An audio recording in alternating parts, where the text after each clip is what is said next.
Vamos lá, vamos voltar agora. Vamos pro tópico 1. Vamos pro tópico 1 do módulo 1, né? Do curso, que é conceitos básicos, né? E história do investimento. Gente, para fazer dinheiro com os ativos financeiros, nós vamos dar uma olhadinha aqui quais são os ativos financeiros, tá? Mas para fazer dinheiro com qualquer tipo de ativo financeiro, o que você precisa fazer? Você precisa comprar ele num preço mais baixo e vender num preço mais alto. Concorda? É assim que funciona, tá legal? Então vamos dar uma passada rápida aqui, ó. Nós não vamos fazer um curso aprofundado de ativos financeiros não, tá, gente? Mas uma passada rápida para você entender quais são os ativos financeiros e você entendendo melhor, você consegue ter segurança em investir nesses ativos financeiros, tá legal? Então vamos lá, rapidamente aqui, ó. Em suma, tá, gente? Oficialmente, existem 6 ativos financeiros, 6 tipos de ativos financeiros, né? Diferentes. Que é o cash, bonds, né, que são títulos de dívida, ações, propriedades, commodities e colecionáveis. Desculpa aí, porque às vezes eu fico pensando em inglês como é que fala, tá? Então é cash, bonds, ações, propriedades, commodities e colecionáveis. São 6, tá? Existem algumas pessoas que falam, ah, não, existem 7 classes de ativos, né? Os investimentos que eles chamavam, né? Investimentos alternativos, tá? Isso aqui muitas pessoas começaram a falar que os hedge funds eram investimentos alternativos. Mas, na verdade, os hedge funds não são nada mais do que uma combinação desses outros ativos financeiros, né? Bonds com ações e commodities, é uma combinação. Então, não vamos falar disso aqui não, porque se você entender as partes, você pode entender a combinação delas, né? Hoje em dia, esse vídeo está um pouquinho mais atualizado. Hoje em dia, já começa a se discutir se criptomoedas não são o 7º ativo financeiro. Então, vamos deixar aqui no cantinho, tá? Criptomoedas como um possível 7º ativo financeiro. Tá legal? Bom, desses 6 ativos que a gente vai discutir com um pouquinho mais de profundidade, existem 2 famílias, tá, gente? Existe a família dos ativos chamados correlacionados e dos ativos chamados não correlacionados. Por que são correlacionados e não correlacionados, né? Quando a gente fala que são ativos correlacionados, a variação, a performance de preço de algum desses ativos aqui influencia diretamente na performance dos demais, né? Então, por isso você pode correlacionar de alguma forma. Nos não correlacionados, né, os preços eles se movem muito mais independentemente, né? Não existe uma coisa assim, ah, porque commodity subiu, propriedade... Não existe, não. E nem existe a correlação desses caras com os correlacionados também. Não necessariamente, tá? Pode até acontecer, mas não necessariamente. Então vamos lá, uma passada rápida aqui, porque o nosso foco vai ser nesses caras aqui, que são os ativos financeiros mais puros, né? Então vamos dar uma passada aqui nos não correlacionados. Primeiro aqui, colecionáveis. O que são colecionáveis? Colecionáveis, o que são, gente? São carros antigos, pinturas, vinhos de colecionador, selos. Pô, tem até que lembrar, né? Eu acho que meu pai tem uma coleção de selos de quando eu era pequeno. Isso deve estar valendo um dinheiro, viu? Não, bom, depois eu olho. Então, voltando aqui.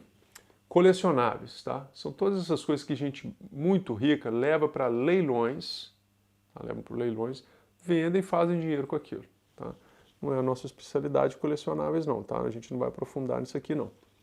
Commodities, né? Vamos aqui, ó. Commodities. O que são commodities? São minerais, são metais preciosos, são algumas commodities agrícolas, né? De produção agrícola, que podem ser comercializadas internacionalmente e pode-se fazer dinheiro com isso.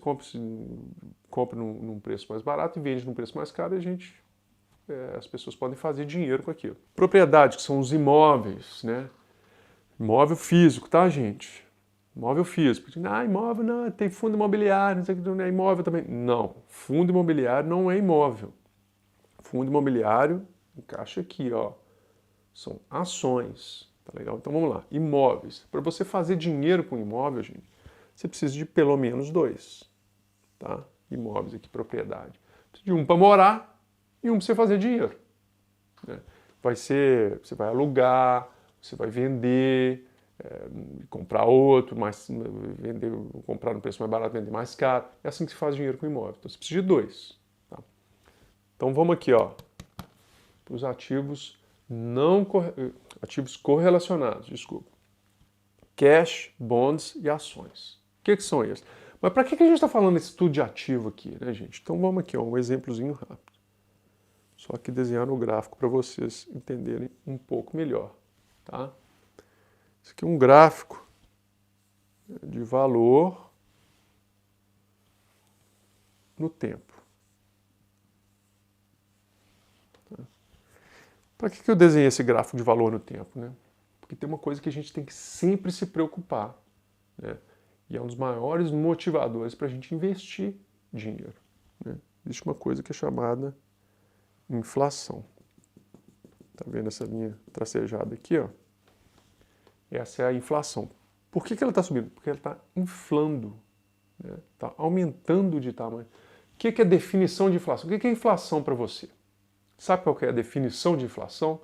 Inflação, gente, é o aumento do preço de produtos e serviços ao longo do tempo. Aqui, ó, ao longo do tempo vai passando, os preços, os valores vão subindo. Tá? Isso é inflação. O objetivo da gente aprender a fazer dinheiro com esses ativos aqui, comprar eles mais baratos e vender eles mais caros, é para que a gente ter uma maneira de vencer a inflação e não perder o nosso poder de compra. Né? O dinheiro que a gente tem hoje, os ativos que a gente tem hoje, né?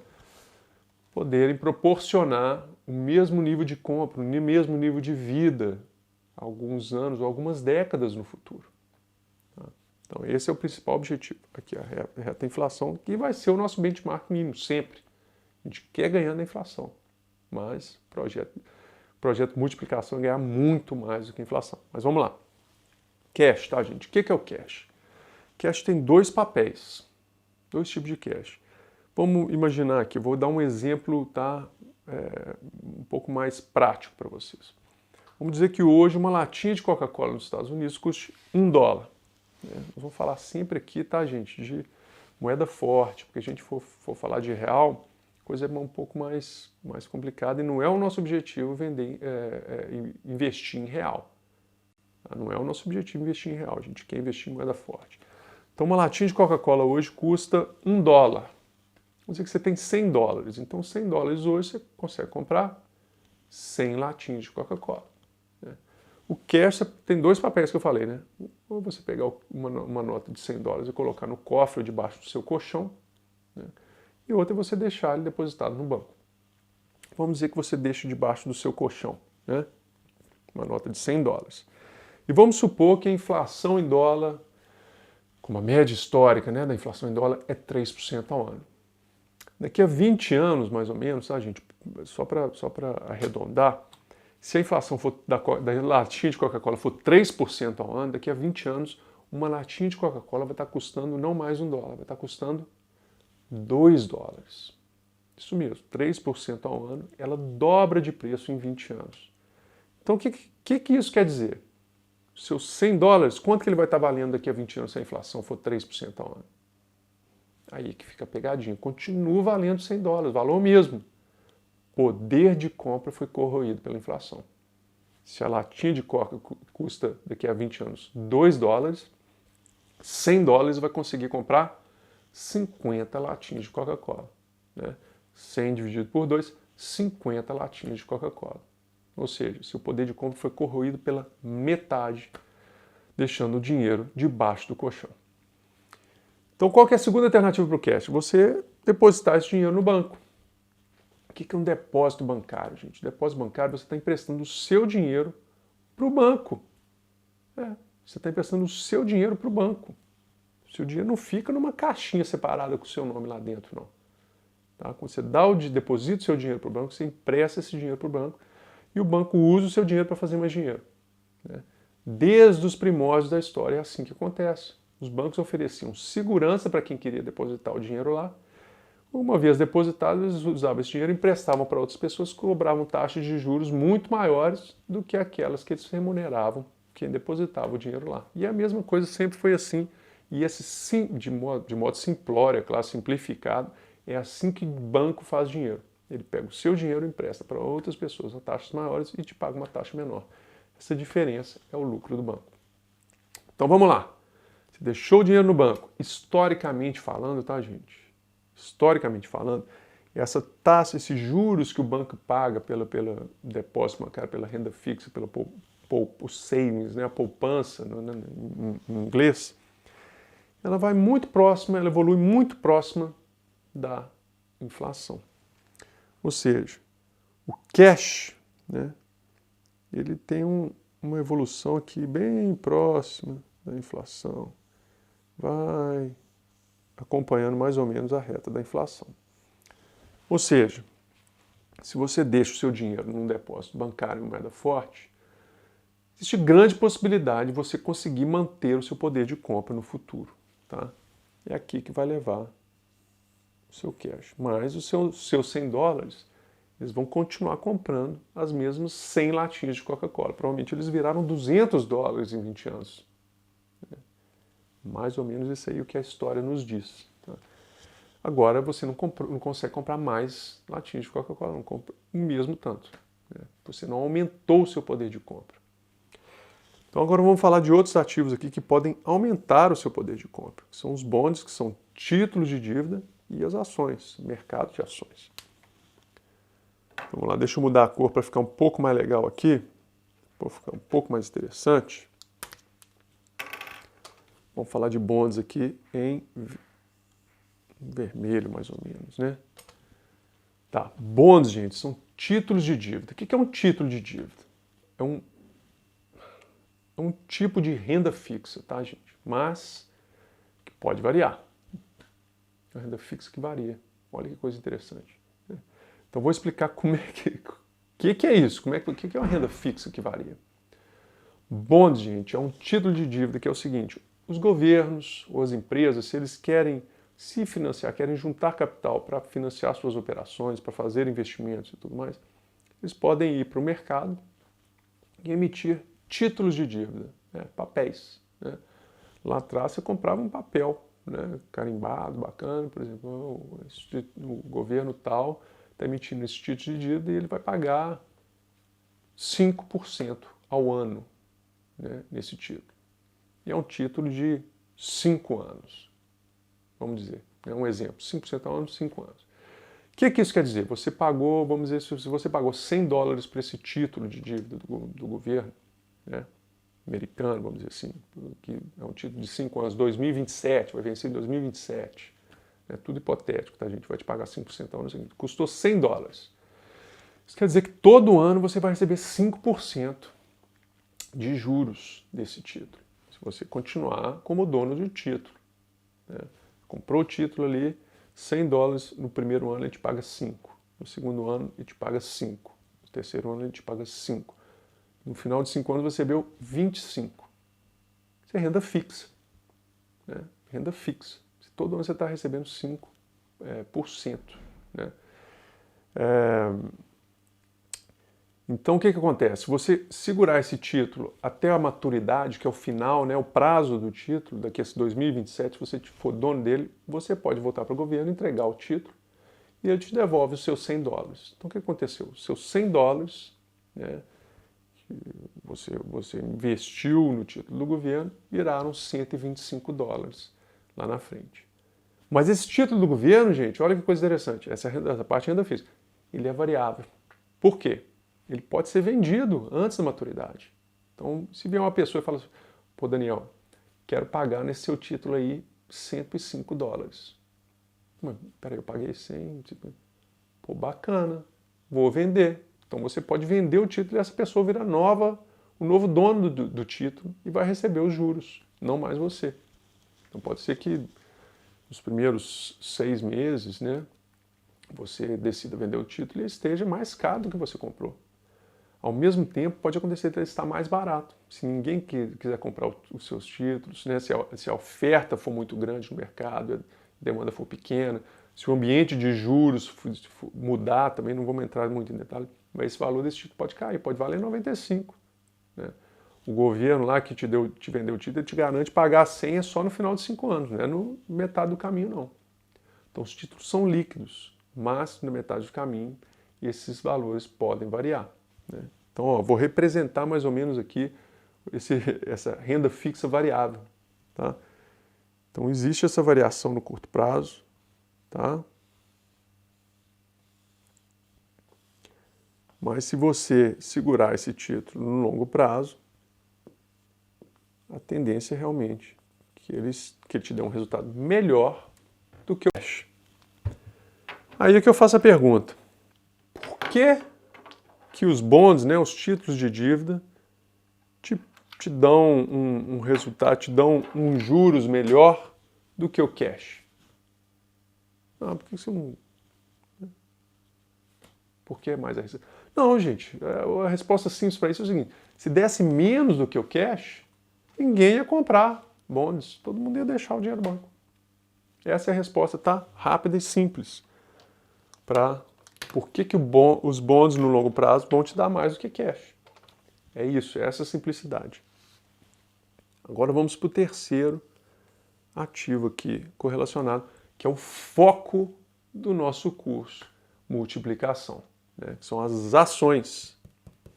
Agora eu vou falar para vocês por que é o nosso foco. Ações, gente, nada mais é do que uma maneira fácil de você se tornar sócio de uma empresa. Você compra um pedacinho de uma empresa. Você compra uma ação dela, você se torna sócio daquela empresa. Exatamente. Então, quando a gente para pensar, uma cesta de empresas, né, ou uma própria empresa que tem sucesso, vocês acham que essa empresa ela cresce o lucro dela de uma forma mais rápida, o lucro, esse faturamento, mais rápido ou mais lenta que a inflação? Se for uma empresa de sucesso, ela precisa fazer isso de uma forma mais rápida do que o aumento da inflação. Por quê? Senão a inflação vai começar a aumentar demais os custos dessa empresa. E essa empresa vai começar a dar prejuízo. E em um dado momento essa empresa vai desaparecer. Por isso que ações de empresas de sucesso, né, elas, ao longo do tempo, têm uma tendência de superar a inflação e até mesmo o mercado de renda fixa. Mas, pela própria natureza, né, do mercado de ações, esse é o ativo mais volátil que você pode investir dentre esses 6. Né? Muita gente vai falar ali, ó, criptomoeda é muito mais volátil. Realmente, dentre os demais ativos, aqui, os 6 ativos tradicionais, as ações são os ativos mais voláteis que você pode investir. Então, olha só, vou fazer um desenho rápido aqui do que pode ser o mercado de ações, tá?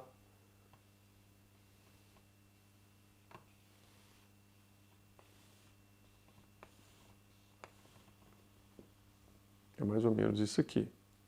Desculpa.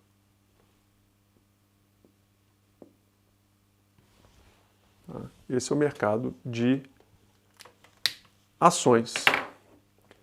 É muito volátil, né? A volatilidade é muito mais alta do que o cash ou do que os bonds, mas ao longo do tempo ele te retorna muito mais do que os outros demais ativos financeiros. Né?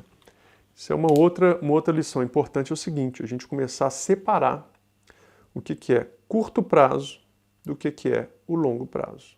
Então, vou fazer uma reta aqui, ó.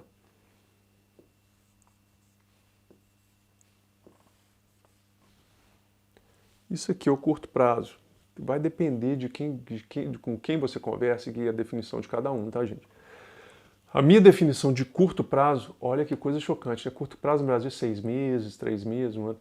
Curto prazo em moeda forte, gente, ó, são 3 até 5 anos. Se você é um pouco mais arrojado, considere 3. Se você é um pouco mais conservador, considere seu curto prazo como sendo 5 anos. Longo prazo é 5 anos para mais. Por quê? Por que a gente fala que a gente só deve investir em renda variável no longo prazo? Porque aqui, no curto prazo, você não sabe qual que é o ativo que vai desempenhar melhor. Pode ser, em um dado momento, pode ser ação. Né? Em um dado momento aqui, cash, né? O depósito bancário deu mais do que ação do que renda fixa. Em algum momento pode ser renda fixa. Né? Então a gente nunca sabe.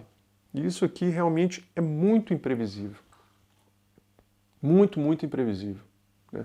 Curto prazo é especulação. A gente chama um período especulativo e de gestão de cash, gestão de fluxo de caixa.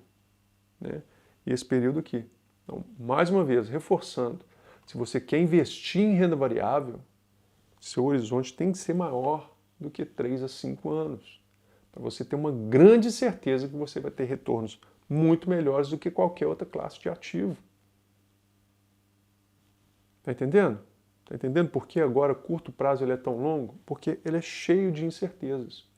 Ninguém sabe exatamente o que vai acontecer amanhã, daqui uma semana, 6 meses, daqui um ano, daqui a 3 anos, 2 anos. 3 anos já começa, sabe?